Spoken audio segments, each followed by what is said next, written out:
Hello, nandito kami ngayon sa Ishinomaki City.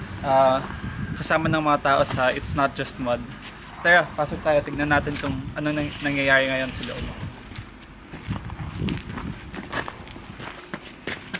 Safety first.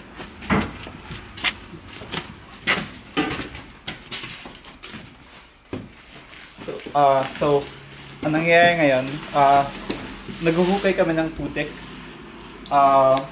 Sa ilalim ng sahig, maraming buhangin tsaka kung ano-ano na dinala ng tsunami dito. Tapos, ang importante ngayon ay itatanggal namin ng putik tapos inilalagay namin sa mga plastic bags para itapon. Ang problema dito ay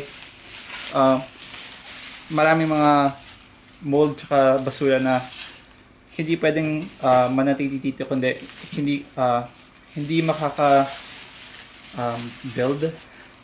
Do you remember what build is? Yeah. Hindi makaka umpisa ang construction dito kung hindi nasimulan ng paglilinis dito.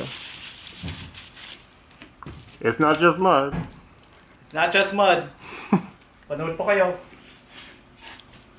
Alright.